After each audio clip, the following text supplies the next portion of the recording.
Добро вечер, почитувани гледачи, добре дојдовте во уште едно само интервју. Наш гостин вечерва Изет Меджити, еден од лидерите на коалицијата Вреди, актуелен градоначалник на Чаир и поранешен прв вице-премиер во владата. Благодарам што ја прифативте поканата. Благодарам за поканата. Ова не ви доаѓа малку како во народната од коњ на магаре, сега од вице-премиер, градоначалник пак? Не би рекол, во политиката некојаш треба да се повлечат некои. Најважно беше да не е Бујар Османи. Во вид на стрелата, значи се повлекува за посилно да чекориш. Така да околностите беа, да, реално, значи фокусот на Дуи беше токму Чаир. Ја фалија ракавицата, ја прифатив и се соочивме, народот си го каже своето. Ќе поразговараме за вашата работа како градоначалник во овие неколку месеци. Подоцна малку, како гледате на оценките и на коментарите дека сега позициите на Вреди во владата се нарушени без вас, дека Беким Салим наследи како прв вице-премиер, но тој го нема политичкиот габарит што го имавте вие да може, да речам, фигуративно да лупне на маса некогаш кога треба да се воспостави некаков баланс во коалицијата? Мислам дека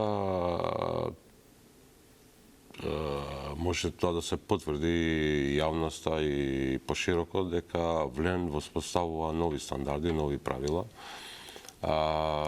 значи нови вредности, екипна работа, значи ние покажавме и докажавме, значи донесовме промени во албанскиот блок после 20 години, не како индивидуалци, туку како екипно. Значи прво обединување на опозицијскиот блок и тоа беше пример, значи каде што се надмина советите, партиските бои и сето тоа, така да ја верувам во екипна работа, а не во индивидуално. Значи малку е битно кој каде е, најбитно е, значи заедно, значи предонесуваме како нова и мислам дека Беким, да, Беким не, значи не е сам. Значи кога бев јас ги представував, значи Влен мислам сега не представува нас.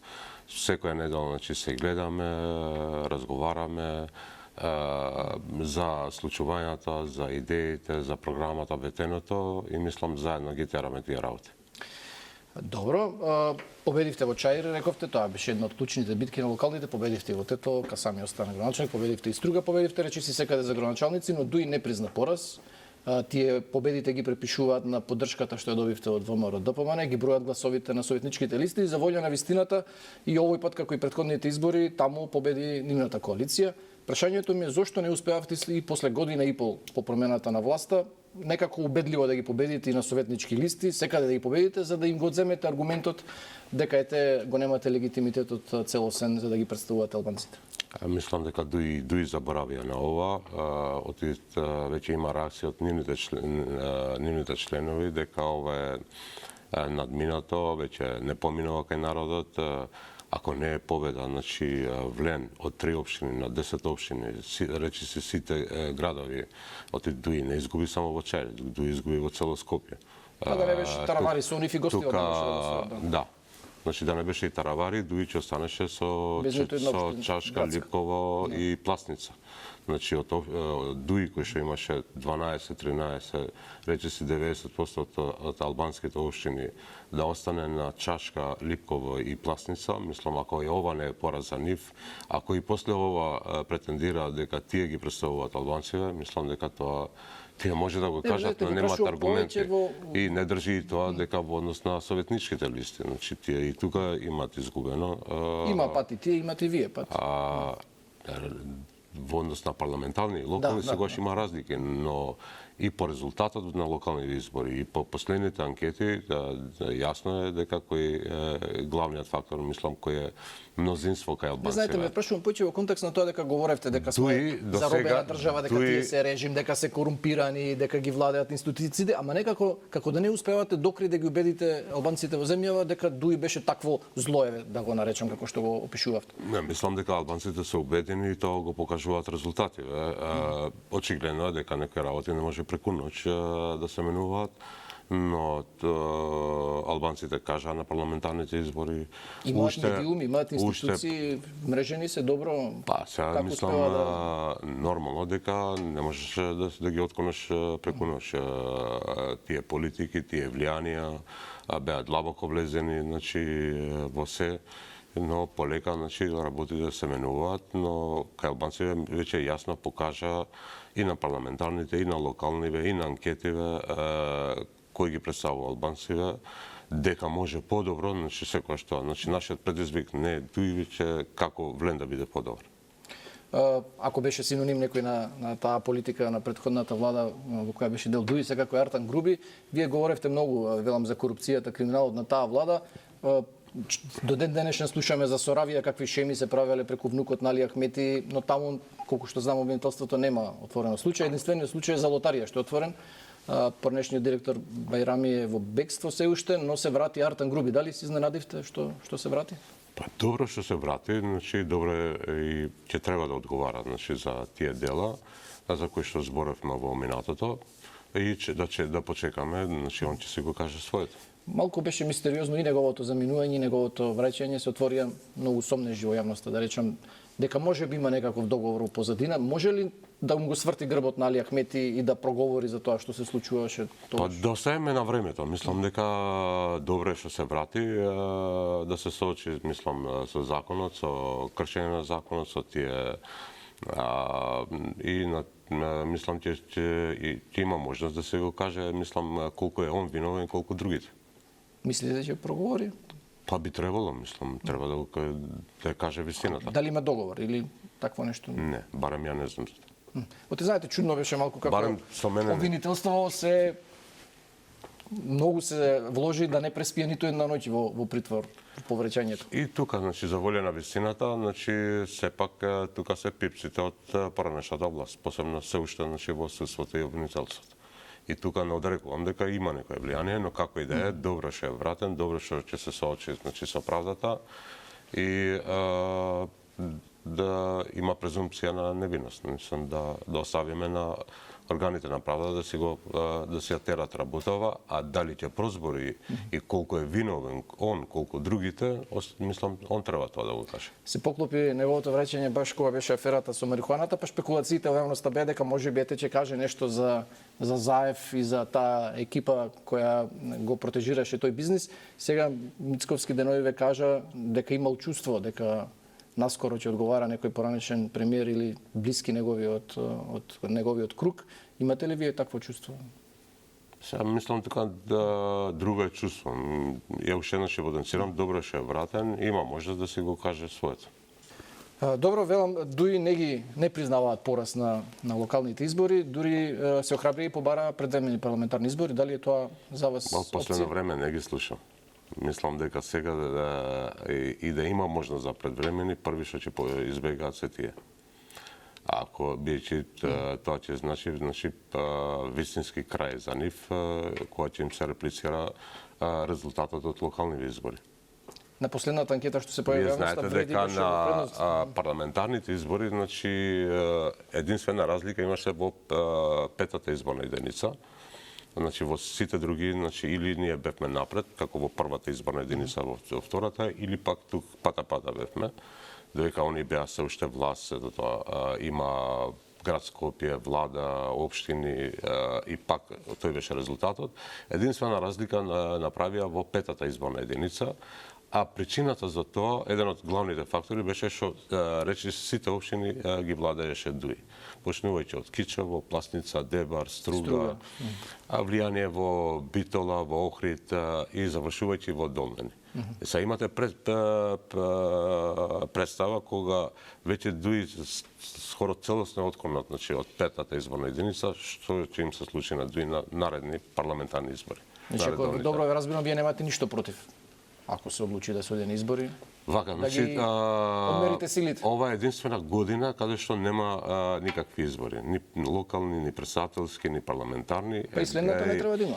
значи е простор за владата да си го покаже своето, да се реализира програмата, да се реализира сето тоа што е ветено и мислам дека во моментот нема потреба од предвремени парламентарни избори, имајќи предвид дека ова мнозинство можеби е историски најголемото мнозинство во собрание што имала некоја влада. Скоро двотретинско мнозинство имаме.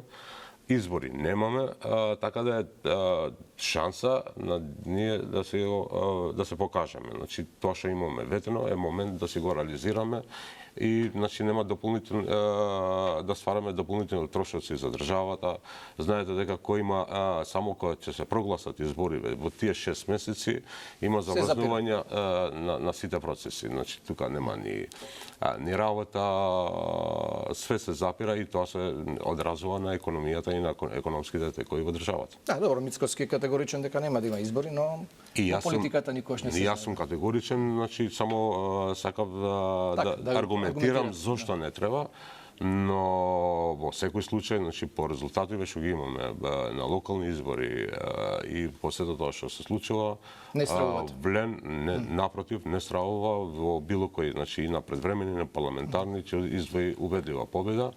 Но аргументирав зошто нема потреба, бидејќи цело време се соочуваме лажно ги мотивира Ахмети своите членови да не му избегаат дека на секои 3 месеци ќе има предвремени. Значи поминаа 2 години и повеќе, а Дуи се цело време пропагираше наредниот месец, наредните 3 месеци. Тоа е лажно ветување за да не му избегаат и тие што му остана. Така, за партиска мобилизација.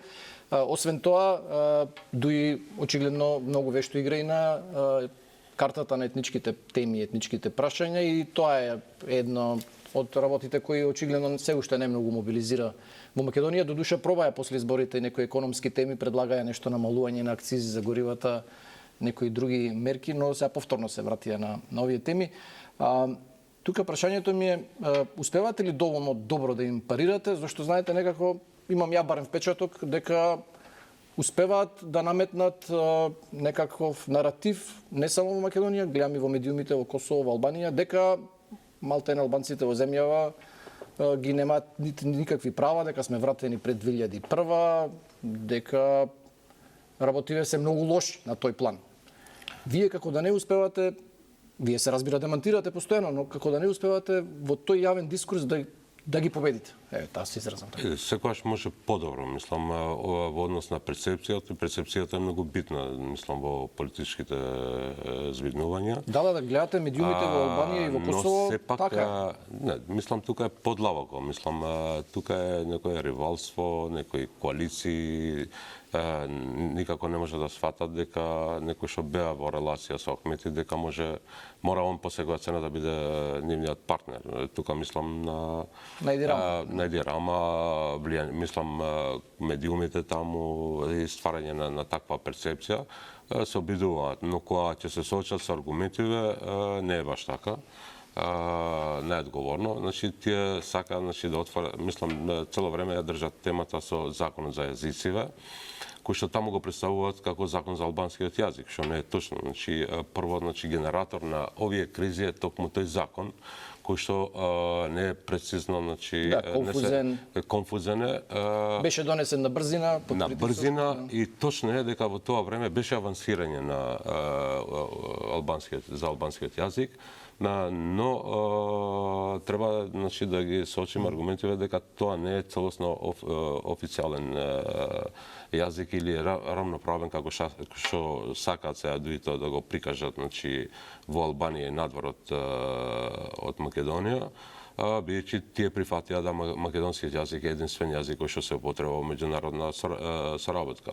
Така предвидува уставот меѓу другото, са не може и законот да регулираат нешто повеќе од уставот. Ние тоа треба да го објасниме, од граѓаните не секој ќе влезе да го чита уставот, одредбите, а посебно во Албанија и Косово.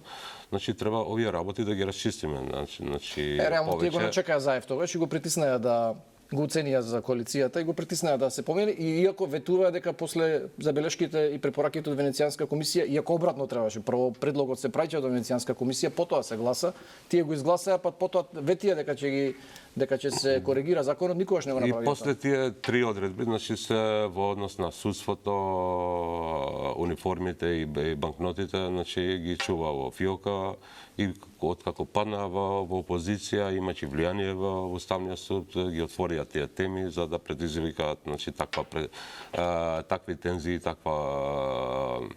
да стварат таква перцепција. Но мислам дека со време се покажа дека прво законот за јазиците каков таков, значи не е чепнат воопшто и не е тема на дискусија.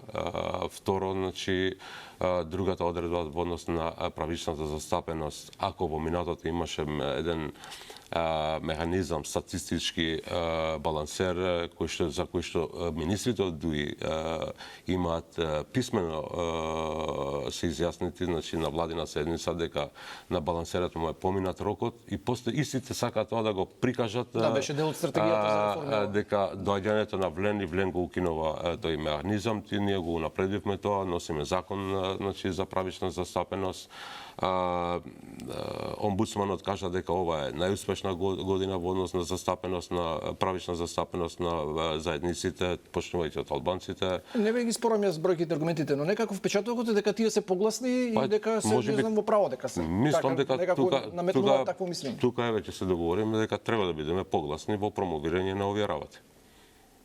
За ова за законот велат дека нема ништо да реши и очигледно нема ни да гласаат во собрание, не знам ни дали ќе тие 20 години значи ги оставија половични решенија. Значи требаше Влен да дојде да го реши проблемот со медресото Исабек со посебен закон, со законско решение.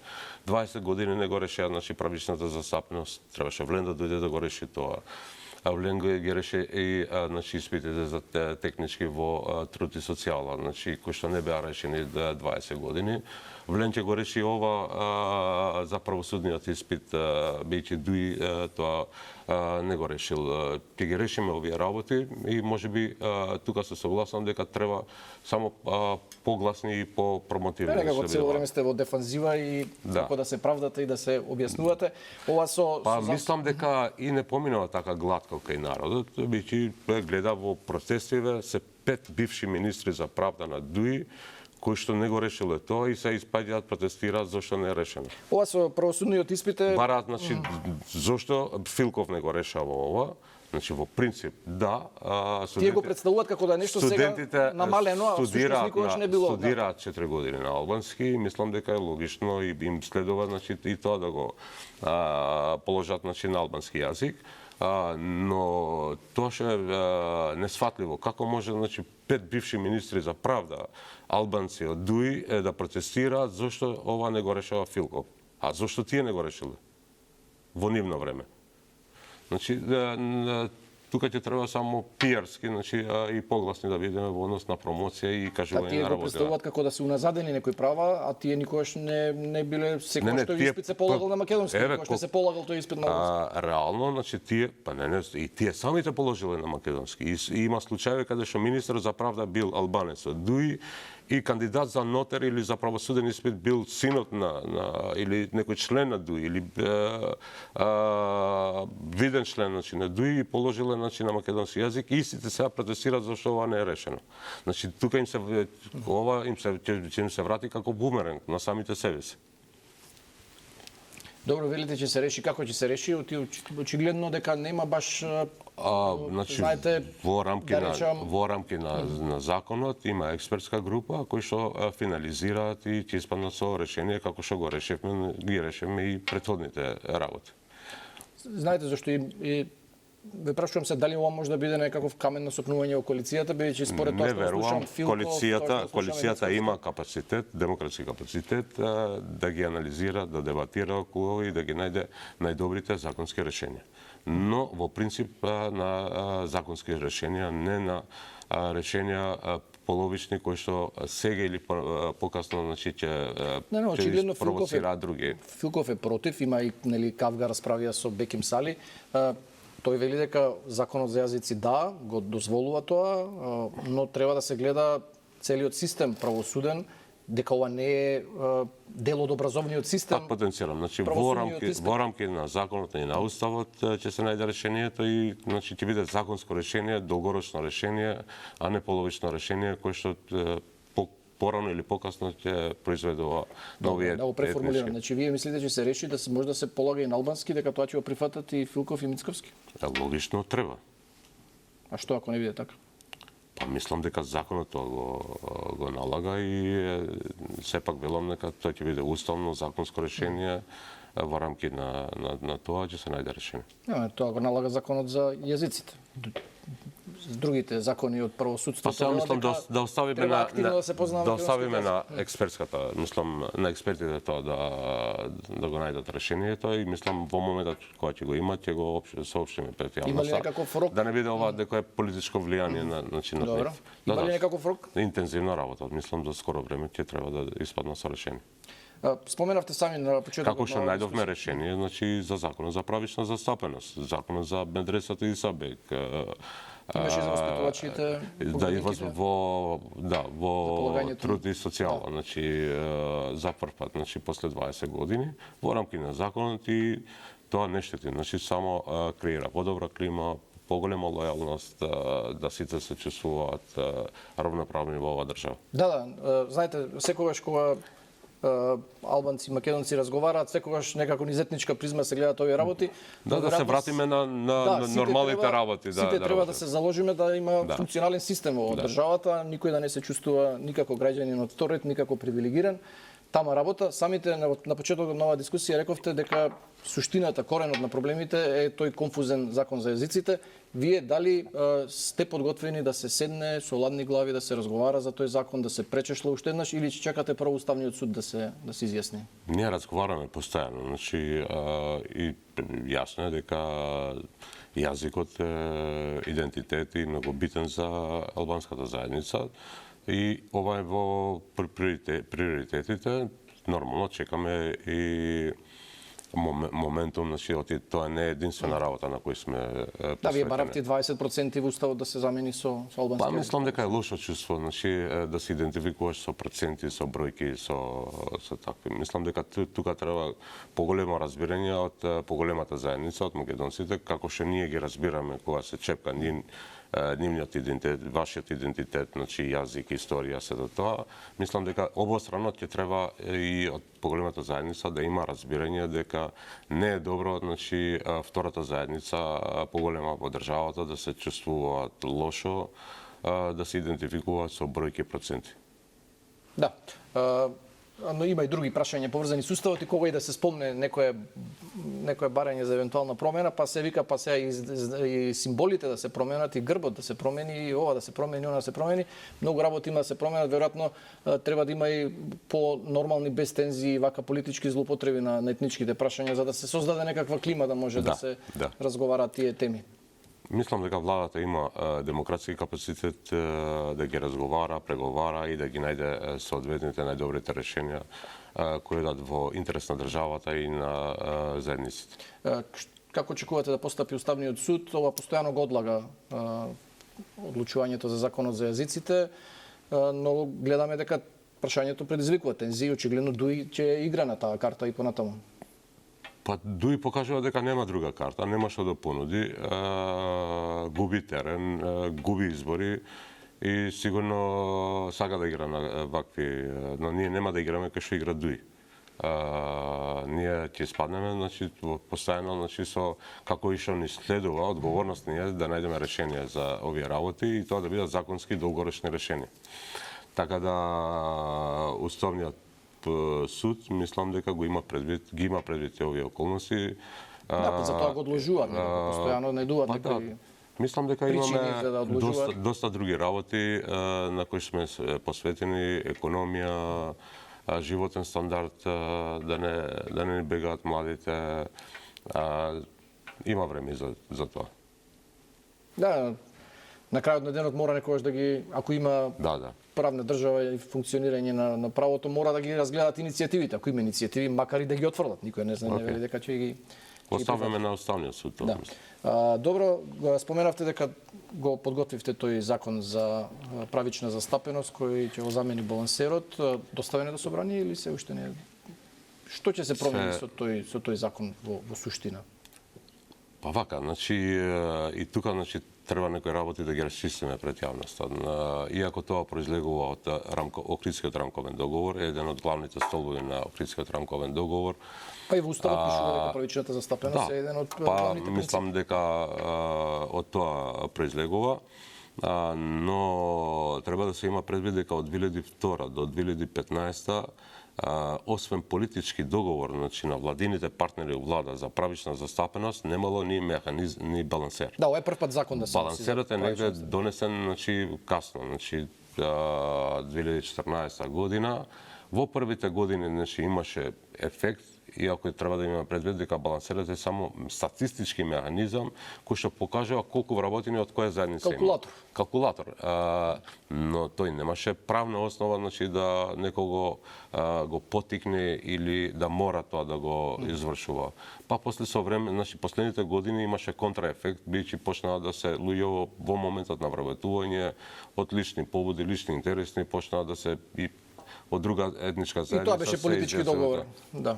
Не верувам, значи зашто на крајот сепак партиски се да кажам вработувањето. дека тој механизам веќе не функционираше, имаше контраефект. Да, се пишува македонци, албанци, он кажуваше дека треба да се вработат албанци и тоа доаѓаше македонец, ром, турчин, се изјаснуваше во моментот како албанец, вика во моментот така се чувствувам, се вработуваше. И албанци, значи кои што се изјаснува од другите. Да, и обратно, значи зависно републичко, локално ниво, значи го изигра, значи така да јасно беше дека рокот му помина на балансерот и требаше друго решение. И после 20 години владење на ДУИ, значи немаше такво решение, сега со време значи ќе има законско решение. Сепак значи секој што ќе се соочи прво со спроведување на закон или не спроведување закон. Значи он крши или не крши закон. Значи ако крши закон ќе треба да се соочи за Што ќе бидат обврзани институциите при објавување на огласот да внимаваат на правичната застапеност? Да. Тоа ќе предвидува? Тоа предвидува. Ќе има координативно тело кој што најверојатно ќе се раководи од на ниво на прв вице-премиер од владата. Значи тоа ќе биде веќе одговорност на владата, институциите ќе даваат некој отчет пред владата. Владата ќе е задолжена за спроведување на законот? Или за надзор на надгледување? Координативното тело значи ќе биде раководен најверојатно од првиот вице-премиер кој што ќе му биде една од задачите постојано, значи од време на време тоа да го наблюдува каде се спроведува и каде не се спроведува законот, па и да се справи со тоа. Значи се подига нивото на владино ниво на имплементирање на тој закон. Второ, значи е законско решение. И мислам дека тоа ќе придонесе за подобра правична застапеност на сите заедници во државната јавна администрација.